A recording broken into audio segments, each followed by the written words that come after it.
Hi, I'm Marcel with Old School Wine Crew, and today we're going to try some of these BOGO wines from Publix. Publix can be kind of crazy because when you're there for food and you don't even know what you're looking for. But then there's a bunch of wines, and then they'll give you these BOGOs. And if you like Publix and you like that buy one, get one free thing, you can get two of these wines for a regular price. As most of you guys know, I'm pretty much a wine novice. I've just pretty much been a year really getting into wine, and I've learned a lot on YouTube. YouTube is an amazing resource. And what I'm going to do is I'm going to have this channel, Old School Wine Crew, and you guys are going to learn with me if you like. And if you like some of the stuff that you hear, you can go ahead and you can give me a thumbs up, and you can subscribe to my channel. That would be great. That way, as I learn stuff, you can pick up on it. And I'll try not to be intimidating, and I'll try to show wine in a way that's easy to understand, so that when you go somewhere and you want to pick out some wines on a wine list or at a supermarket, you don't feel completely overwhelmed and feel like you're out of your depth and then feel like you got railroaded with a wine you didn't really want to drink. So that's what we're going to do today. I'm going to talk a little bit about some of these wines. Like I said, these are three wines. This one, I got all three of them at Publix. You get 2 for 1 because it's BOGO, buy one, get one. This is a Pinot Noir from Venezia, or Venice, the Veneto area, which is around Venice, which is going to be on the northeastern side of Italy. This Montepulciano d'Abruzzo is from just south of Tuscany and just east of Rome. And it's a DOC, which means that it's actually from there. James Suckling gave this one a 90. And any of you guys that know who James Suckling is, I put in my other video, I showed you guys pretty much how to pick the wines based on both Vivino and also using ratings of experts that are on the bottles. So James Suckling is a very, very famous guy who tends to be on the bottles a lot of time. And then this one is a Beringer Brothers Bourbon Barrel Aged, Beringer Brothers Bourbon Barrel. Say that 5 times quick.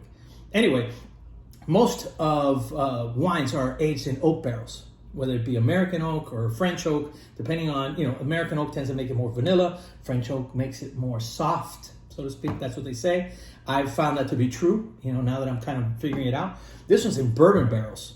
So this one will probably have some bourbon taste in it, and we're going to taste that, and I'll let you know what I think. But it is a Cabernet Sauvignon. So this is a Pinot Noir. This is a Montepulciano d'Abruzzo, which is a Montepulciano grape. And this is a Cabernet Sauvignon from California. Now, it's not a specific area of California, as I was checking before, but it's BOGO. So how bad can it be? Well, I'll let you know. Well, I got my handy dandy wine opener here. I've opened a couple of them. This one doesn't have any foil. I've already taken the foil off of this one. I'm going to be using my Riedel wine glass that I got a Happy Wine during the tasting. It's an all-purpose glass. It's pretty normal. There's a lot of glasses that come out that are kind of interesting because they're based on the variety that you're drinking. Let's see if I get this off quickly, because sometimes these things are a pain in the rear. There it goes. All right, so let's open this one up. Let's see what it's like. So Pinot Noir is a very light grape. It usually grows in northern regions. It kind of likes cold. You don't get Pinot Noir from warm regions. Like, you're not going to be growing Pinot Noir in South Florida here, right outside of Publix. Nice, easy. Ooh. So this cork is not really cork. It's kind of like one of these rubber deals. And generally, cork comes from Portugal. So when you get an actual cork, it means that the bottle is usually designed for aging. This one, BOGO, they want you to drink it right away. So let's go ahead and open this. Let's see what this is like. I'm going to pour this out. Pretty light for a wine. And again, this is Vino dell'Armizia Veneto Pinot Noir. Okay, and Wine Enthusiast right here gave it 90 points. Let's see. I know I checked it on Vivino, and Vivino had it at 3.9. Pinot Grigio that they also had on BOGO was at 4.3 on Vivino, but they were sold out. So we're doing the Pinot Noir. So there you see it. It's kind of light. I don't know if you can really tell there. It's a pretty light wine. Now, a lot of people think this is super pretentious. You swirl it around the glass. Truth is, if you're going to drink wine, if you care about drinking wine, part of the whole experience is smelling it. And just by doing this, it kind of shakes it up. It's kind of like shaking a Coke, and then all the gas comes out. Well, it's kind of the same thing with this. You kind of swirl it around, and the aromas it's been in a bottle. This one not that long, but some of them have been in a bottle for a long time. It brings out the aromas, and that's why the glass is shaped like this, because it kind of keeps the aromas in there. And you stick your nose in it. All right, that's got like cherry. I smell some cherry. Some people say forest floor stuff. I don't pick that up. I pick up just a lot of fruit. Maybe it's just because I'm not that experienced. Cherry, raspberry. I don't know. It's Pinot Noir. It smells like Pinot Noir to me. Let's taste it.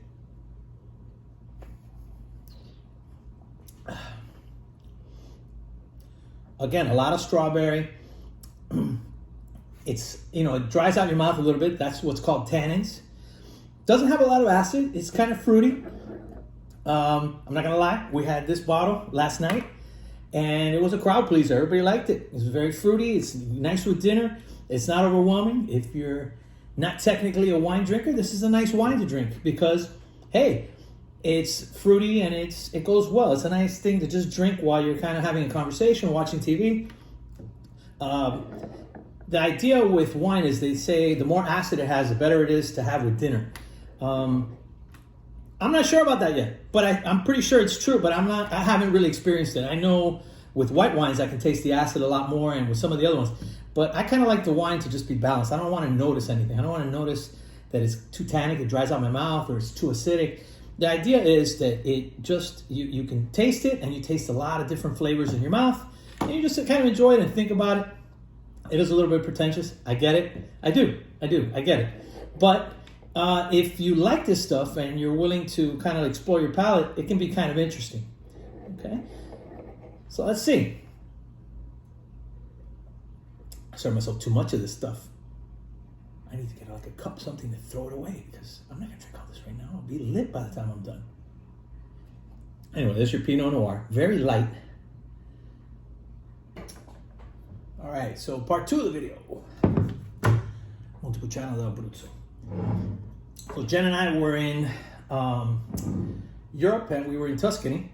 This is not a Tuscan wine, even though Montepulciano is a place in Tuscany that has a grape called Montepulciano. This Montepulciano grape is not from Tuscany. It's from Marche, which is on the on the other side, and basically on the east coast, facing Greece. It's a nice grape. It has a really nice price point. I think this one was $14 BOGO, so $7 a piece. This one was a little more. I think it was $16, so it was like $8 a piece. I mean, if it's a wine that you can drink with people, and you show up to a party and you've got 4 of these and everybody's happy, you're like, hey, that's great. I made a good decision. Everybody's happy. If you got some real wine geeks there, you might want to go a little higher. But they're not bad drinkers. Okay. Montepulciano d'Abruzzo. This one has a real cork. Nestore Bosco. It's got all kinds of, you can kind of see it there. It's got a number on it. Now, wines from this area have a DOC. You see it right there. Now, if it's a higher quality, you see DOCG. But the DOC is a sign of quality that it's from this region. So it's from Montepulciano d'Abruzzo, and James Suckling gave it a 90. Now, James Suckling gives a lot of stuff a 90, but he didn't give it an 85. So it's not going to be a bad wine. But like, for example, if you were to go with one of the other main guys, a little bit more snobbish, they probably wouldn't give it a 90. Maybe they would. Let's see. For example, the first one, the Pinot Noir, was a 90 from Wine Enthusiast. All right, let's look at it. All right, so first of all, this is a lot darker than the Pinot. You guys can see that. It's a lot darker than the Pinot. Sort around, it's got a little bit of color along the rim. It's a new wine. It's a 2019, so it's not an aged wine. Let's take a sniff. Well, that's different. That's got leather. You can really smell like the wood and the oak in this. Dark cherries. So it's got a little more, it's got a lot more smell to it. And part of that is this is from a warmer area than this. Not always, but in particular, this wine just has a little more complexity on the nose. Let's see about on the palate.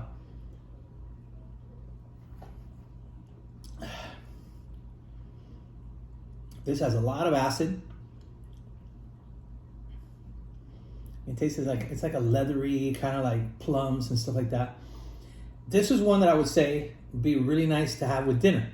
So if you're having something with dinner, the idea of the acid is that when you bite something and you eat it, that when the acid of the wine goes over, it basically washes your palate so that when you bite it again, you can taste all the flavors of what you're eating.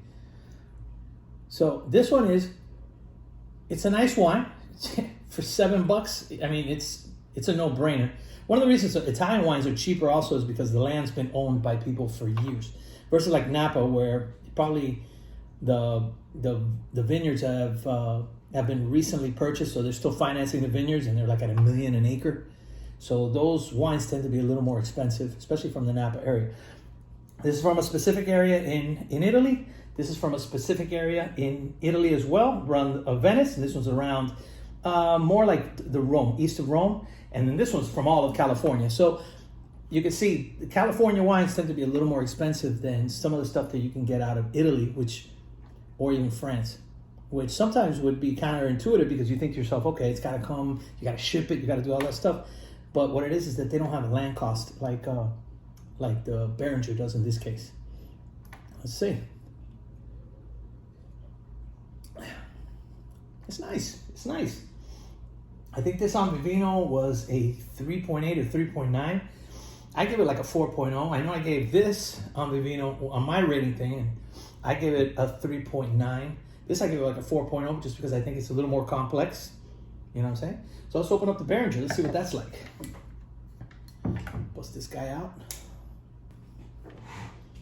Okay, and last but not least is the Beringer Brothers Bourbon Barrel aged Cabernet Sauvignon.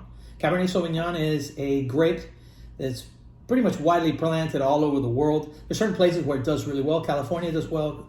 Washington it does well in Chile, Argentina, Australia. But this one is from grapes that are sourced from anywhere in California. It's not real specific. Just tells the story of that, and it says, download our living wine labels augmented reality app to watch the label come to life. So I know 19 Crimes does that too, where you scan it and then like everybody starts moving on the label. It's a gimmick, but whatever.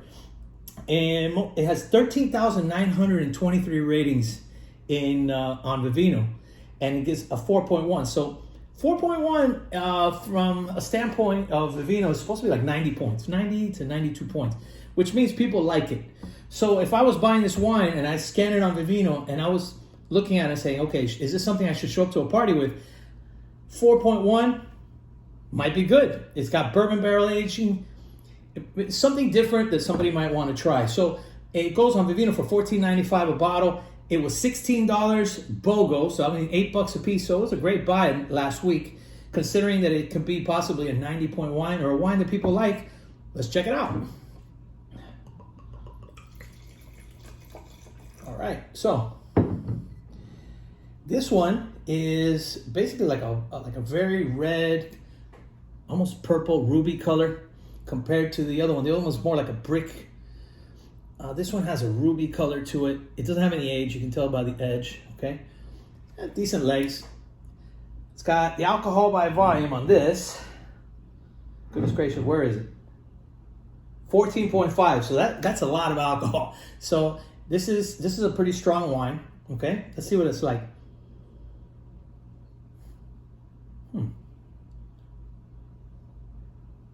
It's just fruit, dark red fruit. With some oak, I can start smelling the oak, even though it's in a bourbon barrel. Remember, bourbon barrels are still oak. They just had bourbon in there first. Okay, let's check it out.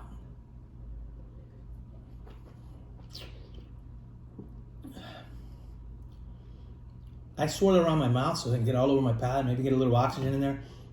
Those of you that drink scotch, it's a really good way to learn to drink scotch and whiskey. It's got some dark cherry. It's not long on the palate.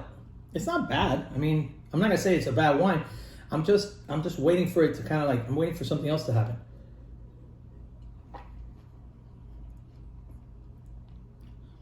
All right, I did a little better there. A dark cherry, plums, like a vanilla caramel. Yeah, you can kind of almost taste the bourbon at the end. It's got like almost that bourbon or that aftertaste, kind of like stays on your tongue and stuff like that. Not a lot of acid. Not a lot of acid. This is nice. This is a good one. You know what I mean? Like, honestly, I can see how so many people like it. I really can. Now, one of the things with Vivino is, once you scan it on Vivino and it says 4.4 or whatever, if you see that it has like 5 ratings, because of the fact that those 5 people probably work for the winery and they've been sending in the ratings on it, because if you have a high rating on Vivino and somebody scans it and says, oh my God, this is a 4.8 out of 5. This is a great wine, and it's like $10, but it has 5 ratings, and you have to be a little bit, you have to kind of be a little smarter about it and say, well, I wish more people would rate it. Now, when you have a network on Vivino and you mark people as friends, like if you mark me as a friend or I have people as friends, I can look at the ratings and I can see if they liked it. If I've rated it or somebody I know has rated it, it'll show.